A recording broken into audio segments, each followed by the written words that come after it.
मेरे पति ने मुझे तलाक दे दिया था क्योंकि मैं कभी माँ नहीं बन सकती थी और उसने बाद में दूसरी शादी भी कर ली। 1 साल बाद उसके घर बेटे का जन्म हुआ और उसने मुझे उसके बेटे के पहले जन्मदिन पर बुलाया ताकि वो सब देखकर मुझे बुरा लगे। उसका प्लान मुझे अच्छे से पता था, इसलिए पार्टी के लिए जाते समय मेरे पास एक लिफाफा था, वो मैं अपने साथ ले गई। जब मैं पार्टी में पहुंची तो उसने मुझे देखा और मेरे पास आकर कहने लगा कि देखो, तुम्हें तलाक देने का मेरा फैसला एकदम योग्य था। आज मैं एक बच्चे का बाप बन गया हूँ। उसकी बात सुनकर मुझे हंसी आई और मैं उसे वो लिफाफा उसके हाथ में देते हुए कहने लगी कि इसे ध्यान से देखो। जैसे ही उसने वो लिफाफा देखा, उसके तो मानो होश ही उड़ गए हों, मानो आसमान ही गिर गया हो उसके ऊपर। मेरा नाम साक्षी है। आज मेरे ननद के बेटे के जन्मदिन के उपलक्ष्य में घर में पूजा रखवाई गई थी और मैंने पूजा के लिए आए हुए सामान को हाथ लगा दिया था।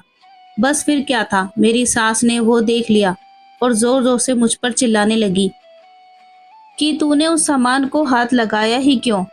तुझे इतनी छोटी सी बात समझ नहीं आती कि प्राची के बेटे के जन्मदिन के पूजा का सामान है और इसे तुझ जैसी बांझ औरत ने हाथ लगाया तो अपशगुन होता है? या कहीं ऐसा तो नहीं कि तुझे अपनी ननद का सुख देखा नहीं जा रहा है? इतना सुनते ही मेरी आंखों से आंसुओं की धारा बहने लगी। फिर भी अपनी भावनाओं को दबाते हुए मैंने कहा, माँ जी, इससे आगे मुझसे कुछ कहा नहीं गया। इतने में मेरी ननद प्राची, जो मेरी ननद कम और सहेली ज्यादा थी, मुझे ताना मारते हुए कहने लगी कि भाभी, तुमसे ऐसी उम्मीद नहीं थी।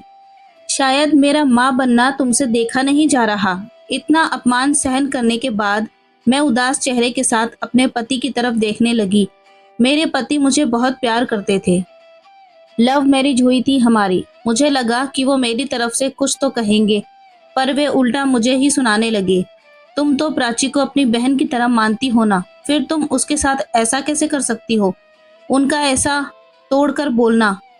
ये सुनकर तो मैं अंदर से पूरी तरह टूट गई थी, क्योंकि कोई भी स्त्री सास और ननद सहन कर सकती है, पर अगर उसका अपना पति, जिसे उसने अपना सब कुछ माना हो, जिसके साथ 7 जन्म रहने की कसम खाई हो, अगर वो ऐसा कुछ कहे तो फिर वो स्त्री क्या कर पाएगी?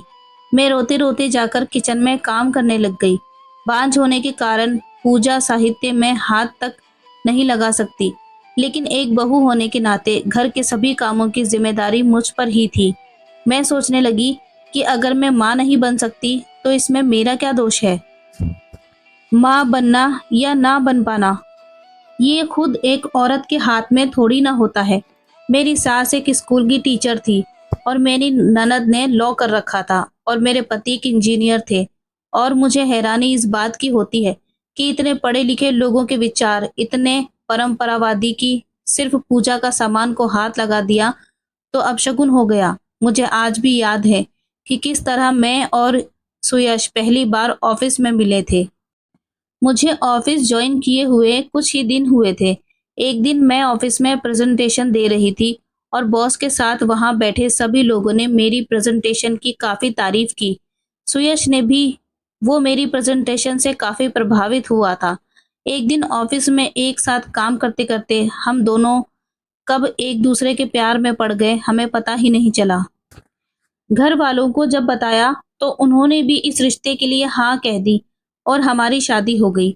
मेरे सास ससुर और ननद का बहुत अच्छा स्वभाव था। इतना अच्छा पति मुझे मिला है, इसलिए मैं खुद को बहुत भाग्यशाली समझती थी। सुयश ने मुझे पहले ही कह दिया था कि शादी के 2-3 साल तक मुझे बच्चा नहीं चाहिए। पहले लाइफ एंजॉय करेंगे, फिर बच्चों की जिम्मेदारी।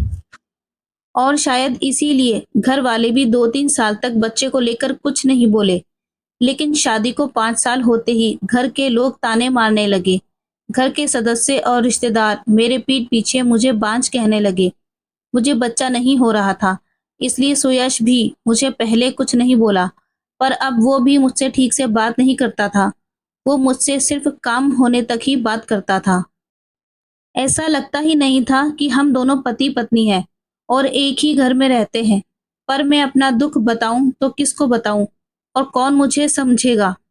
हमारी शादी को 8 साल हो गए थे। मैं सोचने लगी थी कि आज सुयश अपनी चुप्पी तोड़कर मुझे विश ज़रूर करेगा। इसलिए मैंने उसकी पसंद की क्रॉकरी में नाश्ता दिया। पर उसने शांति से नाश्ता किया और एक भी शब्द ना कहते हुए चुपचाप ऑफिस के लिए निकल गया। सुयश के ऑफिस जाने के बाद मैंने ऑफिस में फ़ोन करके ये बताया कि मेरी तबीयत ठीक नहीं है। ऐसा कहकर छुट्टी ले ली ताकि सुयश को अच्छा सा सरप्राइज़ दे सकूं।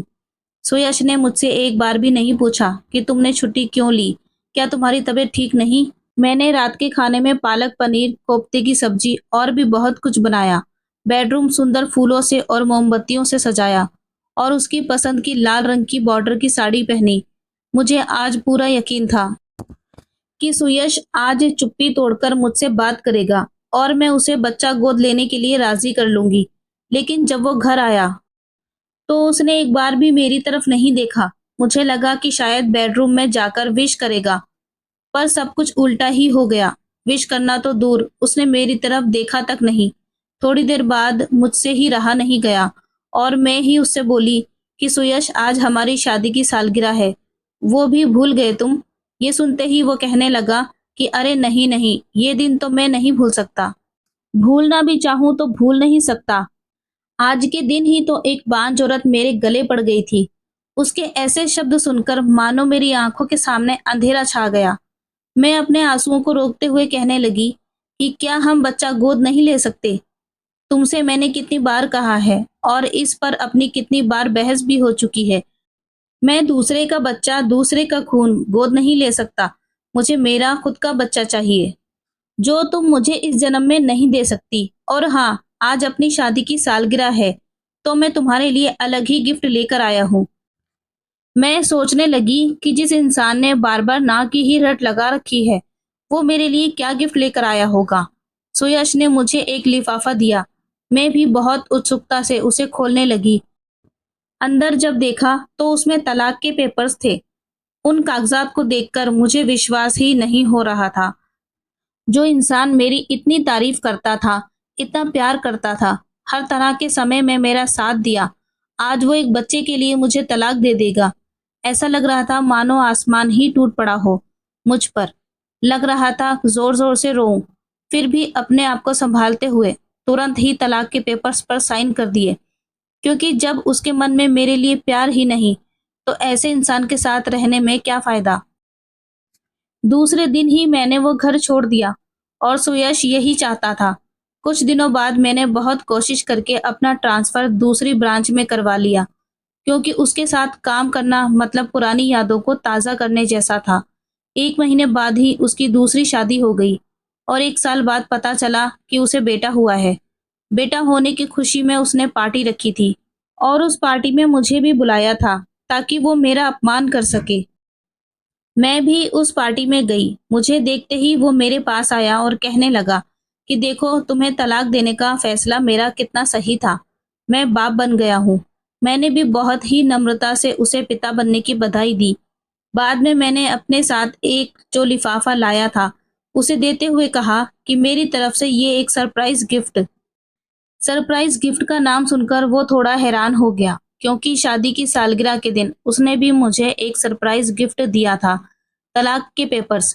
अब ये मुझे कौन सा गिफ्ट दे रही है, ये सोचते हुए उसने वो लिफाफा खोला और सामने जो देखा उसे देखकर उसके पैरों तले जमीन खिसक गई। दिसंबर की कड़कड़ाती हुई ठंड में वो पूरा पसीना से भीग गया था, क्योंकि उस लिफाफे के अंदर उसकी मेडिकल रिपोर्ट थी और उसमें साफ साफ लिखा था कि वो कभी बाप नहीं बन सकता। वो अपनी पत्नी की तरफ देखने लगा और उसकी झुकी हुई नजर ने सब कुछ एकदम शीशे की तरह साफ कर दिया। मैंने उससे कहा कि अब तुम्हें तय करना है कि तुम्हें दूसरे बच्चे का दूसरा खून गोद लेना है या नहीं। ऐसा कहकर मैं वहां से चली गई। दूसरे दिन वो और उसकी माँ मेरे घर आई। दोनों को कुछ समझ नहीं आ रहा था कि क्या कहा जाए। वो कहने लगी कि वो मेडिकल रिपोर्ट।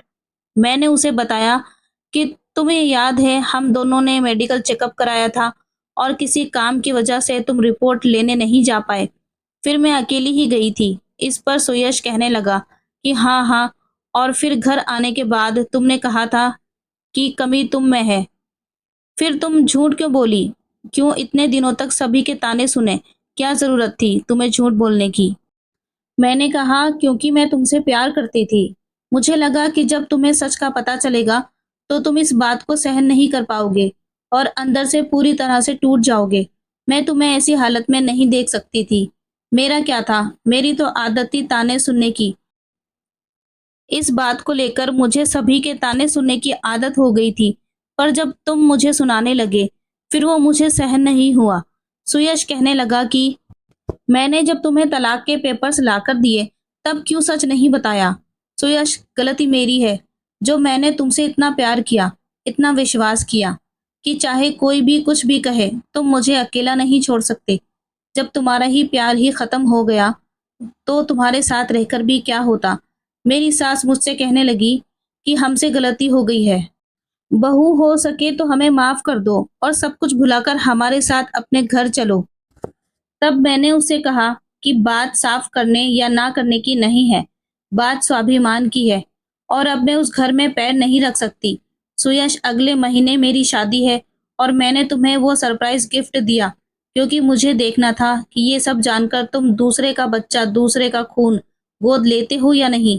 क्योंकि जब मैंने कहा था, तब तुमने साफ मना कर दिया था। और इससे एक बात पता चलती है कि पुरुष हमेशा ही खुद के कर्तव्य बड़े होने का दिखावा करते हैं और भोली भाली औरत को हमेशा नीचा दिखाने की कोशिश करते हैं। पर कमी एक पुरुष में भी हो सकती थी, ये भूल जाते हैं और आगे जाकर ऐसे ही व्यक्ति फंस जाते हैं। और जब तक सच्चाई का पता चलता है, तब तक बहुत देर हो चुकी होती है। जो पुरुष अहंकार के कारण एक स्त्री पर अत्याचार करता है, उसके पीछे भगवान होता है, ये भूलना नहीं। साथियों, जीवन जीते हुए कभी किसी के साथ अन्याय नहीं करना चाहिए और अगर खुद पर अन्याय होता है तो उसे सहन भी नहीं करना चाहिए। ये कहानी आपको कैसी लगी कमेंट करके ज़रूर बताएं। आने वाली नई कहानियों के लिए हमारे चैनल को सब्सक्राइब करें। फिर मिलते हैं एक नई कहानी के साथ। तब तक अपना ख्याल रखें। Thanks for watching.